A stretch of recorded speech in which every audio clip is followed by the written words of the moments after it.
जय हो माँ काली की। आज हम आपको वह कहानी सुनाने जा रहे हैं जब रामकृष्ण परमहंस ने काली के टुकड़े कर दिए। रामकृष्ण परमहंस ने अपना ज़्यादातर जीवन एक परम भक्त की तरह बिताया। वे काली के भक्त थे। उनके लिए काली कोई देवी नहीं थी, वह एक जीवित हकीकत थी। काली उनके सामने नाचती थी, उनके हाथों से खाती थी, उनके बुलाने पर आती थी और उन्हें आनंद विभोर छोड़ जाती थी। यह वास्तव में होता था, यह घटना वाकई होती थी। उन्हें कोई मति भ्रम नहीं था, वह वाकई काली को खाना खिलाते थे। रामकृष्ण की चेतना इतनी ठोस थी कि वह जिस रूप की इच्छा करते थे उनके लिए एक हकीकत बन जाती थी। इस स्थिति में होना किसी भी इंसान के लिए बहुत सुखद होता है। हालांकि रामकृष्ण का शरीर, मन और भावनाएं परमानंद से सराबोर थे, मगर उनका अस्तित्व इस परमानंद से परे जाने के लिए बेकरार था।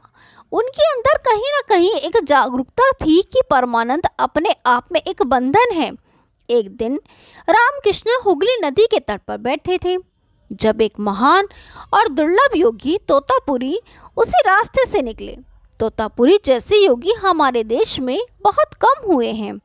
तोतापुरी ने देखा कि रामकृष्ण में इतनी तीव्रता और संभावना है कि परम ज्ञान प्राप्त कर सकते हैं, मगर समस्या यह थी कि वह सिर्फ अपनी भक्ति में डूबे हुए थे। तोतापुरी रामकृष्ण के पास आए और उन्हें समझाने की कोशिश की, आप क्यों सिर्फ अपनी भक्ति में ही लीन रहते हैं? आपके अंदर इतनी क्षमता है कि चरम को छू सकते हैं। रामकृष्ण बोले, मैं सिर्फ काली को चाहता हूँ बस। वह एक बच्चे की तरह थे जो सिर्फ अपनी माँ को चाहता था। इससे बहस करना संभव नहीं था। यह बिल्कुल भिन्न अवस्था होती है। रामकृष्ण काली को समर्पित थे और उनकी दिलचस्पी सिर्फ काली में थी। जब वह उनके भीतर प्रबल होती तो वह आनंद विभोर हो जाते और नाचना गाना शुरू कर देते।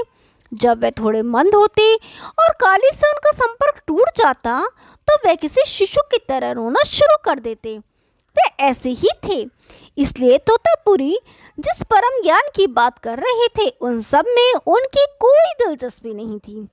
तोतापुरी ने कई तरीके से उन्हें समझाने की कोशिश की, मगर रामकृष्ण समझने के तैयार नहीं थे।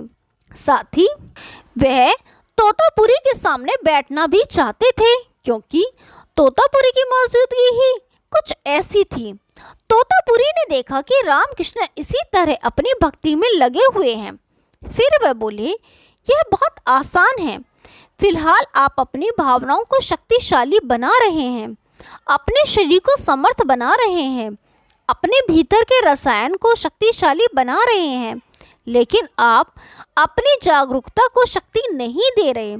आपके पास जरूरी ऊर्जा है, मगर आपको सिर्फ अपनी जागरूकता को सक्षम बनाना है। रामकृष्ण मान गए और बोले, ठीक है, मैं अपनी जागरूकता को और शक्तिशाली बनाऊंगा और अपनी पूरी जागरूकता में बैठूंगा। मगर जिस पल उन्हें काली के दर्शन होते वह फिर से प्रेम और परमानंद की बेकाबू अवस्था में पहुंच जाते। वे चाहे कितनी भी बार बैठते, काली को देखते ही उड़ने लगते। फिर तोतापुरी बोले, अगली बार जब भी काली दिखे आपको एक तलवार लेकर उनके टुकड़े करने हैं। रामकृष्ण ने पूछा, मुझे तलवार कहाँ से मिलेगी?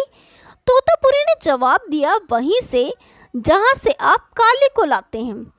अगर आप एक पूरी काली बनाने में समर्थ हैं तो आप तलवार क्यों नहीं बना सकते? आप ऐसा कर सकते हैं। अगर आप एक देवी बना सकते हैं तो उसे काटने के लिए एक तलवार क्यों नहीं बना सकते? तैयार हो जाइए। रामकृष्ण बैठे, मगर जैसे ही काली आई वह परमानंद में डूब गए और तलवार जागरूकता के बारे में सब कुछ भूल गए। फिर तोतापुरी ने उनसे कहा, इस बार जैसे ही काली आएगी, उन्होंने शीशे का एक टुकड़ा उठाते हुए कहा, शीशे के इस टुकड़े से मैं आपको वहां पर काटूंगा जहां पर आप फंसे हुए हैं। जब मैं उस जगह को काटूंगा तब आप तलवार तैयार करके काली को काट दीजिएगा। रामकृष्ण फिर से बैठे और ठीक जिस समय रामकृष्ण परमानंद में डूबने ही वाले थे, जब उन्हें काली के दर्शन हुए उसी समय तोतापुरी ने शीशे के उस टुकड़े से रामकृष्ण के माथे पर एक गहरा चीरा लगा दिया। उसी समय रामकृष्ण ने अपनी कल्पना में तलवार बनाई और काली के टुकड़े कर दिए। इस तरह वह माँ और माँ से मिलने वाले परमानंद से मुक्त हो गए। अब वह वास्तव में एक परमहंस और पूर्ण ज्ञानी बन गए। उस समय तक वह एक प्रेमी थे, भक्त थे, उस देवी माँ के बालक थे जिन्हें उन्होंने खुद उत्पन्न किया था। जय माँ काली। यदि आपको ये कहानी पसंद आई तो वीडियो को लाइक कीजिए, शेयर कीजिए और चैनल को सब्सक्राइब कीजिए। हम आपके लिए ऐसी रोचक पुरानी कथाएं लाते रहेंगे। तब तक के लिए नमस्कार।